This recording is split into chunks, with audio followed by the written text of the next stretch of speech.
สบายดีพี่น้องเบิดสุขุทุกคนเด้อตอนนี้แน่นกำลังสิไปซื้อน้ำมันนะพี่น้องเดี๋ยวแน่นสิพาไปเบิ่ง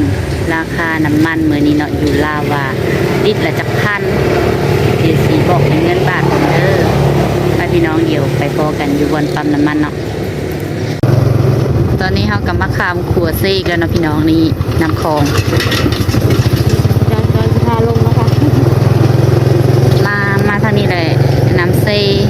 บังไฟเป็นตะยานอยู่ได้ในขัวนี่กะ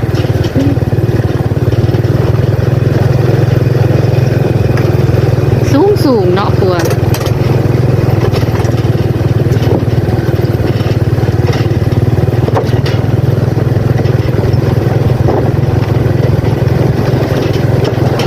ค่อยมาตอนนั้นหันไปโต๊ะห้องมานี่แหละ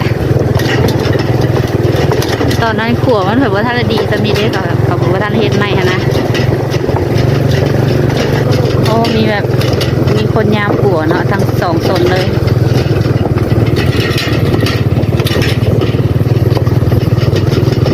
แต่เจ้าภาพดีเด้อกระตุกน้ำมัน3 ตุกนะฮอดแล้วบ้านปากซี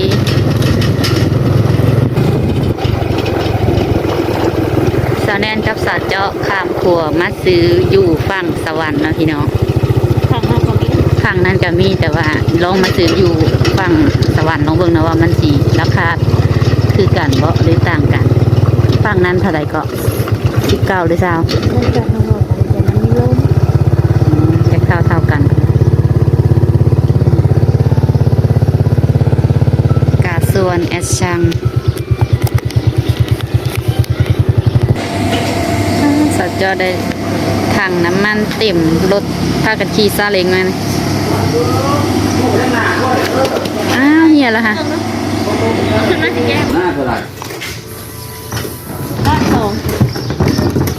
เบิดนี่ตัวนี้กาส่วนนะคนนี้มาซื้อมันหุ้ยไปได้ยังเป็นอ่ะน้ำมันเบิดเบิดขายเอ้าบ่เบิดเขาบ่ขายตัวนี้19,450 กีบตัวนี้แอดซังค่ะ20,850 กีบพี่น้องป้าแกะค่ะแกะขนาดเลย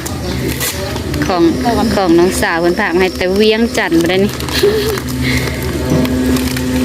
มีอะไรนะในกองไฟวันนี้เขาซื้อจักแสนโอ้จักแสนวะจักล้าน2 แสนเป็นเงินบาทอยู่2,400เนาะเขาซื้อวันนี้3 ตุ๊ก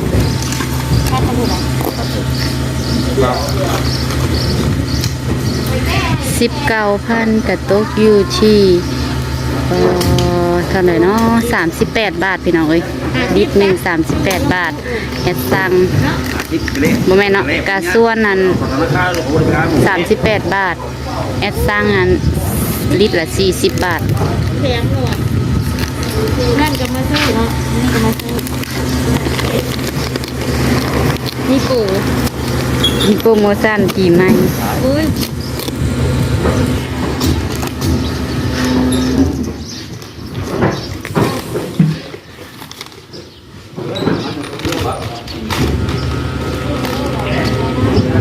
จักเป็นแกะอย่างนะฮะจักเป็นแกะอย่างลุ้นมันจะมีอย่างของฝากอะไรแกะอยากแกะซากนะดูว่าดูอ่ะจะดูก่อนจ่ายเงินตุกละ20 ลิตรสัมสีนักและนักคนผอมจะไม่ได้บฮอดบ่เต็มนะได้บ่กระตุกอันนี้นะตุกละ20 ลิตรแต่ว่าเขาเอาน้ำมันแบบบ่เต็มน้ำมันแบบคอนยังอยู่ประมาณ2 ลิตร2 ลิตรตัวสิเต็ม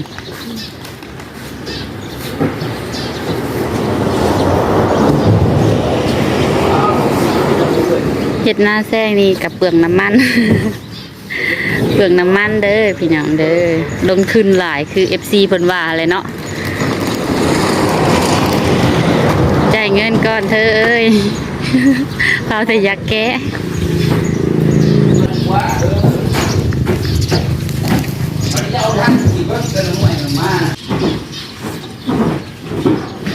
ป้าไปได้เงินหลายขนาด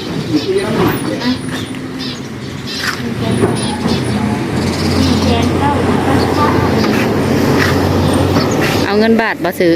เอาไปนี่ให้คน 1,100เท่าไหร่ก็ 490,000ลงแล้วเนาะปกติ500,000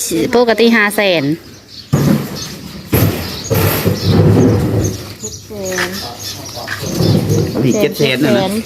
800,000 900,000 10,000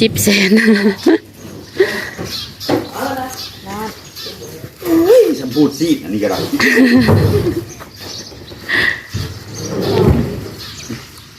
ชัมพูชิน เงินหลายโหดนับเอาไว้วะ เอาไว้แล้ว ดังว่านั่นน่ะ บ่เห็นซ้ำเงินประกันยังแวบเดียวเนาะยันแต่หมูเห็นน้ำหั่นนะ แกตัวนี้ต้องตัวนี้ต้องว้าวอย่า ได้หยังของฝากอ่ะเบิ่งดู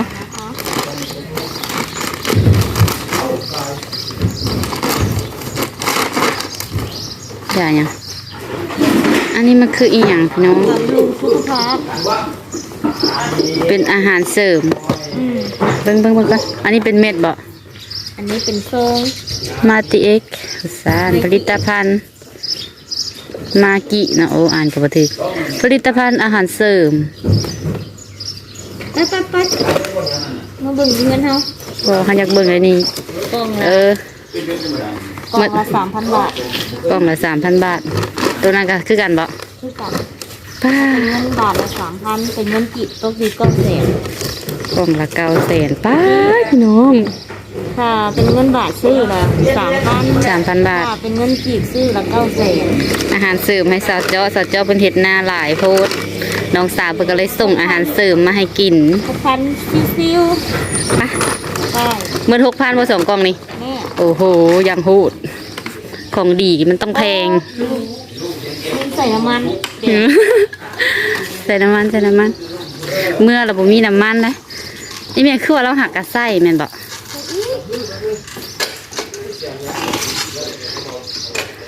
นักน้ำมันไปบ่ได้รถบ่อยักเมื่อล่ะค่ะมันนักค่ะ ใส่น้ำมันแดงเลยเนี่ย ลิตรหนึ่ง9,040 บาท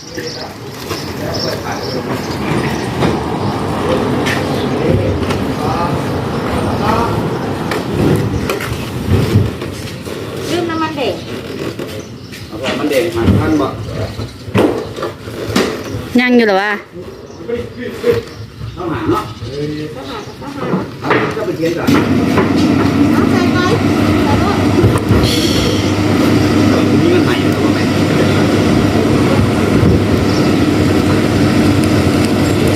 ใส่น้ำมันนอนจะนอนสิเมื่อบ่ได้ เป็นบ่ได้ปั๊ม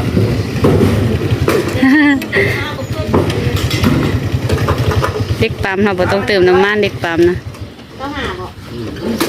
นี่บ่ไปต้องหา ใบเสาหาบ่มี เด้ไปต้องหามีก็จังไงหน้าเขาหน้า อย่าตีกันเด้อ ยังไปต้อง ใบเสาหาก็มีบาดไปห้าเมื่อบัดนี้อย่าลืมมือกองเด้อติดรถแล้วอย่าลืมมือกองเด้อ กินให้รักยา ขอยยังขับบ่เป็นซาเล้ง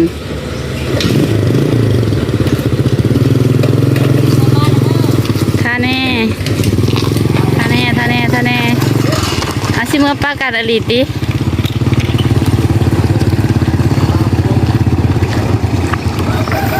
แล้วว่าสิบ่จอด เจอมาได้รับก่อนหน้ารถตรงนี้ รถเพิ่นก็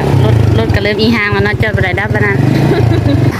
ตอนนี้เฮากะสิมาซื้อของเมื่อกินพี่น้องอุ้ยรถมา ตอนนี้เขากับยาตกนะ ร แหวอยู่บันดาลปักเซเนาะ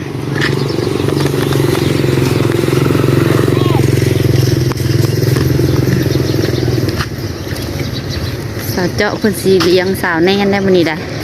หมูกระทะพี่น้องสุดใหญ่ FC เพิ่นฝากเงินมาให้เนาะสาวแน่นก็ขอบใจ FC สาวเจาะเด้อจักเพิ่นสิซื้ออีหยังแหน่ ไม่ใช่หมูของนี้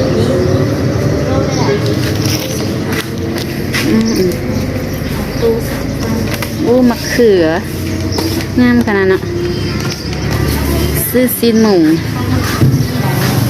มีอย่างไงเลยนี่มีทหารเดียวนะบ่ขายอ่ะเราขายเป็นแพ็คค่ะมีทหารเดียวเจ้าหารเคยมาซื้อหาน่ะ เอาแบบไหนจ้ะ ไปถามเบิ่งก่อน ถามมันก่อนนะ เราจะเอาหมูไว้นี่ก่อนก็ได้แล้วก็ไปถามอันนั้นญี่ปุ่น เขาไม่กินหรอก จักโลนะ โล3 ขีด โลจักพันก็ อะไรบ้าง โลจักพันก็70ซีนหมูโล70 เดี๋ยวตู้3 ชั้นนะซีที่หนัง มันมี ได้ไปเห็ดด่านมั้ง แม่นได้แล้ว ไปหานไม่ต่อกัน ยังมีเวิร์ด เงินยังบ่เบิดอะไรแต่หมูก็พักสิไปเบิ่งปลาหมึกบ่หมูกระทะต้องมีปลาหมึก เขามีพวกบ่งอยู่ด้วยจ้ะ พะวงมีบ่ รวมหมด อ๋อสิมาเบิ่งหานี่เนาะค่อยเคยมาซื้อตอนนั้นน่ะน้ำจิ้มแบบแซ่บขนาดนั้นนะอันนี้เพิ่นจะเฮ็ดเป็นแพ็คไว้นี่จะเลือกตามใจชอบ คนจะใส่ถุง กุ้งเป็นแพ็คแล้วไปเขียนอะไรบ่ เสีย นี่กุ้งโอ้ยเห็นกุ้งแล้วใจละลาย น้ำลายย้อยพอ เอากี่ตัว โอ้55,000แพ็คหนึ่ง55,000 เสริมบอก 101กับจักบาทก็55,000นี่ถ้าไล่อัน1,000 500,000นะ5,000กีบจักบาทเนาะคิดบ่ออกมาเบิ่งหมู3ชั้นเบิ่งไปสินัดให้ลาแต่ว่าเจ้าของบ่อยู่พี่น้องป้าหาเมื่อ โอ้หมู3ชั้นตัวนี้จะเป็นโซนหมู3ชั้นมันเป็นโซนฮอนดอกลูกซีนตีนไก่ก็มีเจ้าของบ่อยู่อันยังอีกบ่ โอเค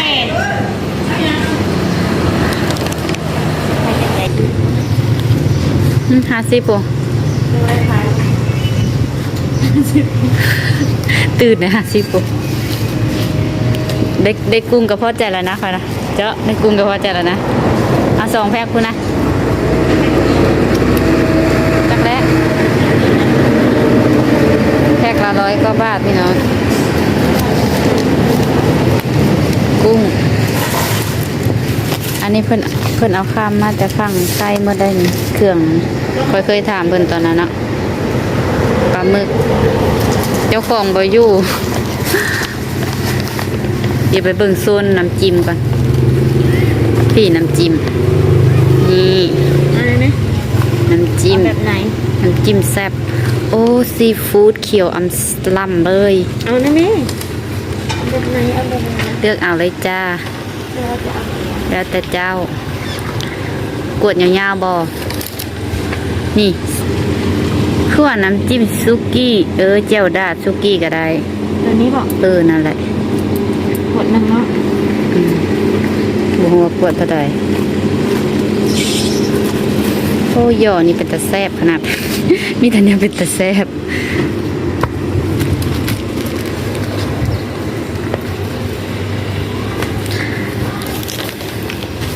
ติดตามคลิปต่อไปคลิปสาวเจาะเด้อพี่น้องฮัสซิเมื่อกินหมูกระทะรอติด3ส้ม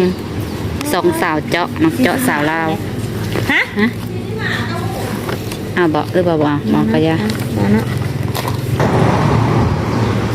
ได้หลายขนาดเจ้าซุกี้บ่